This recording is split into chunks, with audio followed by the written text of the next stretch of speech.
오셔서 우리 인간이 뭐 가장 빌고 제발 연기해 주세요. 제발 이거 안 오게 해주세요. 그렇게 한다고 해서 오지 않는 게 아니라는 거예요.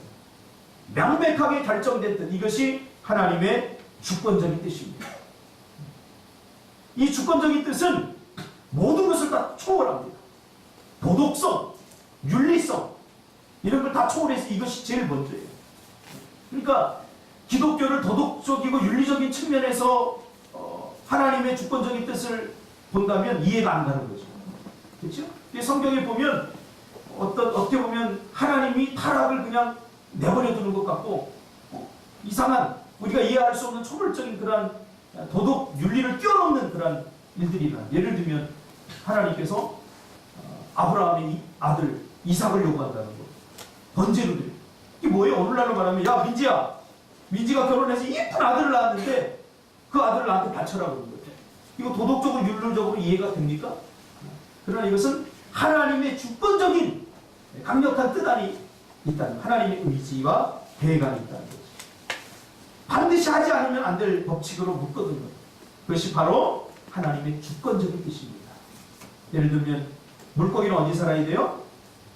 물속에 살아야 돼요. 이게 하나님의 절대적인 뜻이에요. 계획이에요. 만약에 물고기가 날아가는 새들이 야 쟤네들은 공중에도 막 날아다니네? 나도 좀 날아다니고 싶다. 그래서 물속에서 나오면 어떻게 돼요? 죽어버려요. 이거 하나님의 주권적인 뜻을 어겼기 때문에 공중의 새가 날아가는데 야 물속에 저 물속 세상은 얼마나 아름다울까? 나도 물속에 한번 들어가볼까? 물속에 들어가면 죽어버립니다. 이게 모든 것이 하나님의 주권적인 뜻이 있다고. 인간이 거스를 수 없는 거죠. 이게 주권적인 뜻이에요.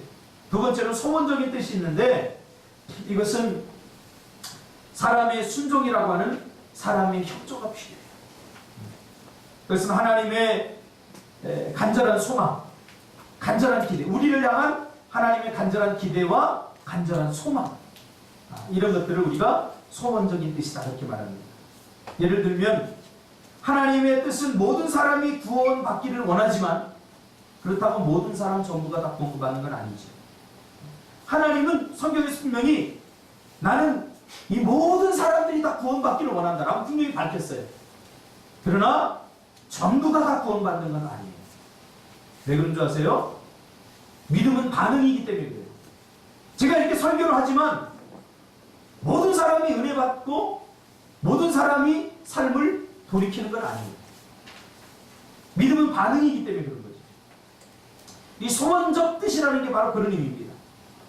하나님은 예수 믿는 모든 사람들이 축복받기를 원하지만 그렇다고 모든 사람이 축복을 받는 건 아닙니다.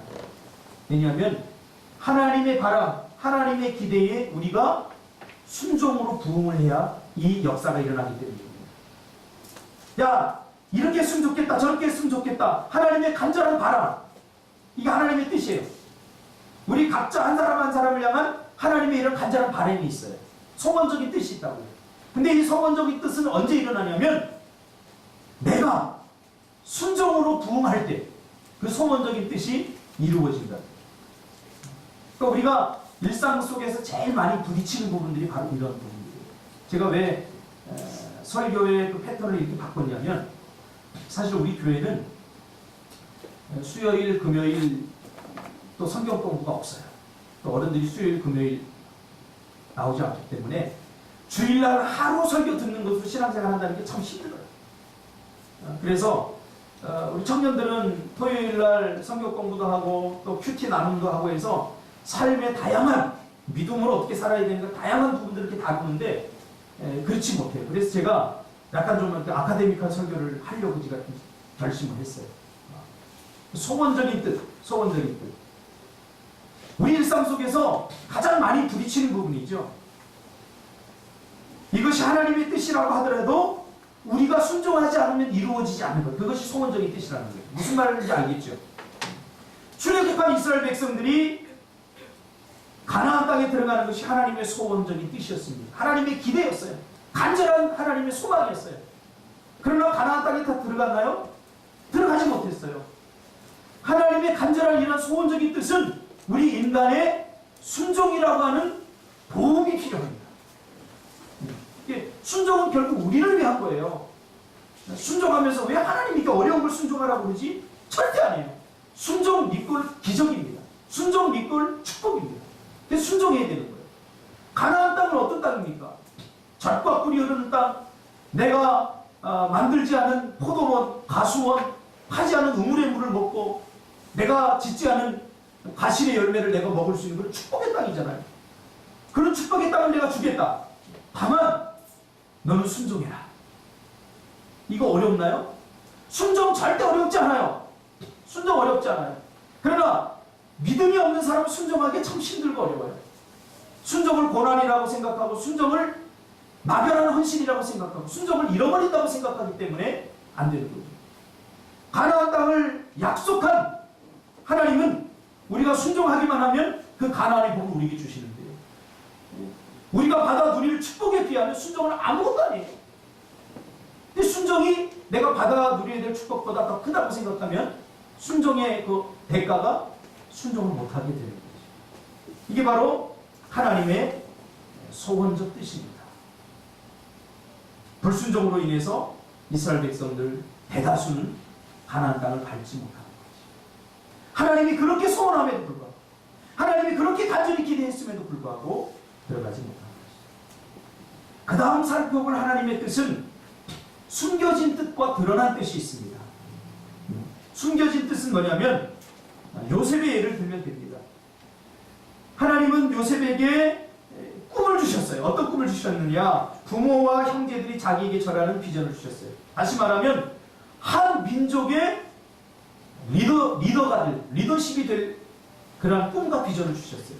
심지어 부모와 형제까지도 자신을 숨겨야 되는 그런 한 공동체의 리더십으로 세워지는 그런 꿈과 비전을 주셨어요. 그렇지만 어때요? 그것을 이루는 과정은 철저히 어때요? 드러났나요? 드러나지 않았나요? 드러나지 않았어요. 오히려 노예로 팔리고 감옥에 갇히고 억울한 일을 당하고 그랬어요. 꿈과는 정반대의 현상이 일어나는 거예요. 왜 그래요? 이게 하나님의 숨겨진 뜻이기 때문에 숨겨진 뜻. 때는 우리의 삶 속에서 일어나는 일들 우리가 다 몰라요. 다 이해할 수 있나요? 제 사랑의 교회에 있는 친구 목사는 아버지가 장로님이셨는데 정말 신실하게 신앙생활 잘하셨는데 어느 날 집 앞에 지게 지고 농사지로 새벽에 나가다가 엄청난 큰 덤프 트럭이 와서 깔아버렸어요. 그 자리 즉사에 돌아가셨어요. 자, 우리가 인과론적으로 본다면 이 사람은 예수 잘 믿으니까 잘 돼야 돼요. 죽어서는 안 돼요. 근데 죽었어요. 이 우리가 어떻게 알 수 있냐 말이에요. 이 뜻을. 왜? 하나님의 뜻은 우리가 다 알 수 없어요. 하나님의 뜻은 때로는 감춰져 있기 때문에 그렇죠. 미리 말씀해 주시지 않아요. 꿈을 주시고 야 내가 꿈을 이렇게 이루겠다 가르쳐 주시지 않아요. 가르쳐 주시면 어떻게 예측하고 준비하고 힘들고 어려울 때 내가 미리 탁탁 준비해서 나가는데 하나님의 감춰진 뜻은 우리에게 그런 거 전혀 가르쳐 주지 않아요. 사전 통보도 없어요. 욥에게 일어난 끔찍한 고난을 보십시오. 가르쳐 줬나요? 야 욥아 내가 있잖아. 사단이 어느 날 나한테 와가지고 야 욥의 신앙을 내가 한번 시험해봐야 되겠다. 욥의 신앙은 가짜다. 욥의 신앙은 순전하지 못하다. 그러니까 내가 시험해봐야 되겠다. 그래서 지금 사단하고 지금 이렇게 이야기하다가 내가 그래 한번 해봐라. 그리고 왔으니까 너 사단이 어떻게 너 시험하고 해도 꼭 참아야 돼? 그렇게 말씀하셨나요? 아니에요.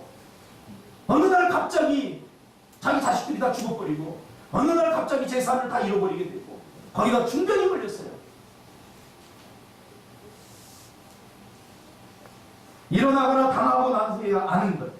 이것이 하나님의 숨겨진 뜻이라. 이거 다 알 수 없어요.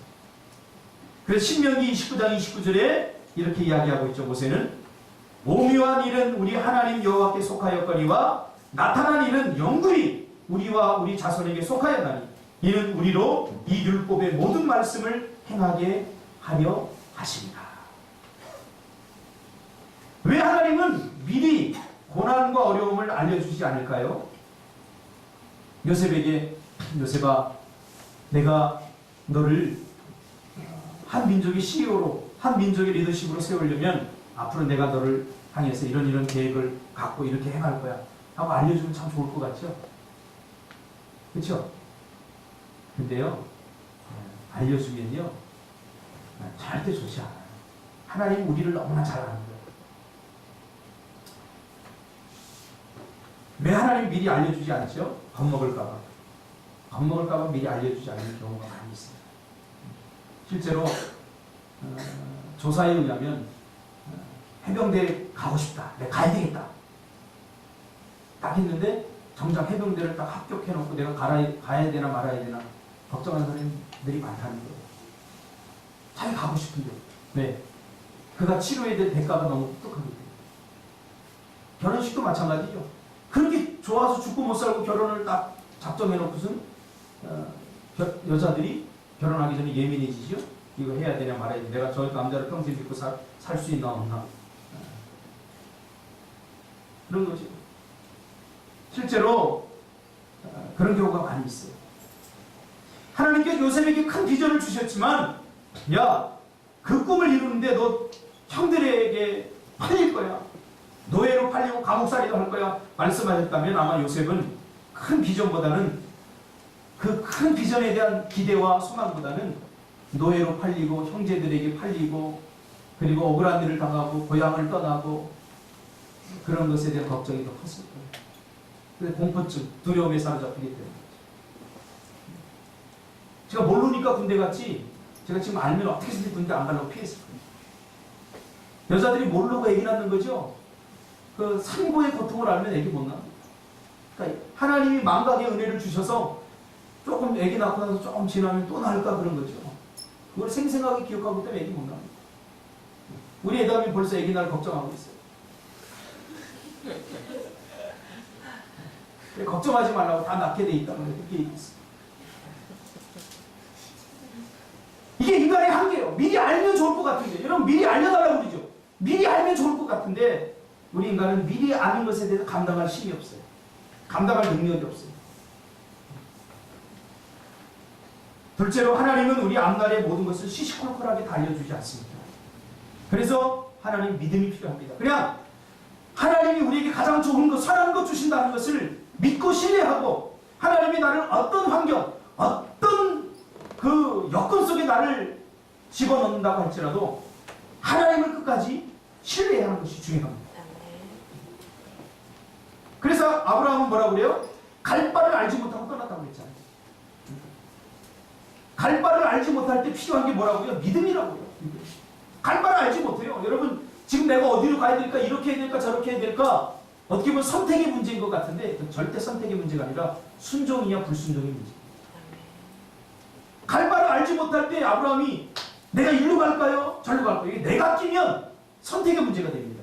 이쪽으로 가야 되나 저쪽으로 가야 되나. 그러나 내가 순종해야 되느냐 불순종해야 되느냐 그건 신앙의 문제입니다. 여러분 선택을 신앙이라고 생각하지 마세요. 우리는 순종해야 될 그리고 순종해야 될 문제를 선택의 문제를 잘못 생각해요.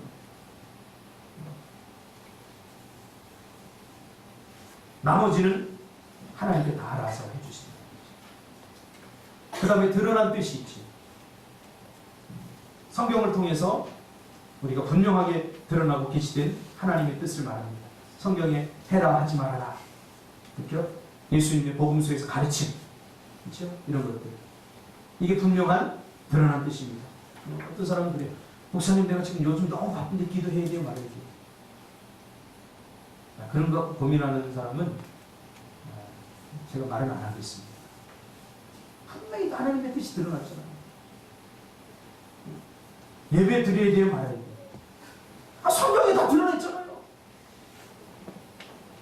그거 갖고 이야기할 뭐가 안 되는 거예요. 수준이 안 되는 거거든요.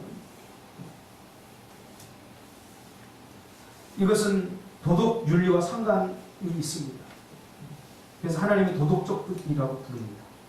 성경은 그리스도인에게 전도하고 기도하고 사랑하고 거룩하고 말씀 믿고 묵상하고 하나님의 뜻대로 살라고 분명하게 뜻을 드러내 보여주셨어요. 불신자와 결혼하라고요? 하지 말라고 분명히 드러내셨어요. 분명히 드러난 뜻 아닙니까? 해석의 차이입니다. 어떤 사람은 불신자와 결혼했는데 그 사람이 나중에 예수 믿고 신앙생활 잘하던데요. 거기까지 가면 안 되고 하나님이 뭐라고 했느냐 우리가 초점을 맞춰요. 왜냐하면 우리는 인생에 짧은 시간을 살아요. 하나님께서 가지고 있는 전 역사에 그 짧은 한 순간을 산다고요. 그래서 모든 걸 우리가 다 알고 다 평가할 수 없는 거예요. 솔로몬이 뭐라고 그래요? 헛되고 헛되며 헛되고 헛되니 모든 것이 없지다. 하나님의 뜻 안에서 벗어난 인생은 아무리 난구 기후가 아무리 성공을 하고 성취를 하고 솔로몬 못한 거 있습니까? 다 해도 결국 뭡니까? 헛된 거야. 헛된 거야. 의미가 없다. 사람들이 요즘 야 죽으면 어떻게 될까? 야 우리가 이 땅에서 어떻게 살아야 되나? 로마서 11장 36절에 분명히 말하고 있잖아요. 이는 만물이 주에게서 나오고 주로 말미암고 주에게로 돌아가니라. 그에게 영광이 세세에 있을지라. 우리가 어떻게 살아야 됩니까? 주님의 뜻 안에서 말씀 안에 살아야 됩니다. 그렇게 사는 것이 잘 사는 겁니다. 반기를 들고 또 그렇게 살아야 됩니까? 나대로 살고 싶습니다. 그러면 어쩌고 그렇게 사는 거예요. 그러나 성경은 분명하게 우리가 잘 사는 것이 어떤 삶인가를 분명히 말하고 있다는 사실입니다. 분명히 우리에게 증거하고 있다는 사실입니다. 그래서 저는 이렇게 살려고 합니다. 부족하고 어눌하고 어색하지만 하나님의 말씀에 반기를 들고 믿어야 될 것만 믿고 믿어지지 않는 건 안 믿는 게 아니라 저는 성경을 다 믿으려고 합니다. 저라고 다 믿어지는 거 아니에요. 제 안에도 사악한 근성이 있고 과학적 지성들이 막 살아서 움직여서 이 안에서 막 보면 어떨 때는 야 이게 진짜인가? 이성적으로만 생각할 때 그럴 때가 있어요. 그러나 하나님께 기도하고 또 하나님의 도움을 구하면 이게 믿어져요. 이 싸움이 이거죠. 여러분 믿으시기를 바랍니다. 아멘. 믿음 있는 사람들이 되시기를 바랍니다. 아멘. 인생에 정답이 없습니까? 정답이 분명히 있습니다. 하나님의 뜻대로 사시는 여러분들이 되시기를 주님의 이름으로 축복합니다. 아멘. 기도하겠습니다.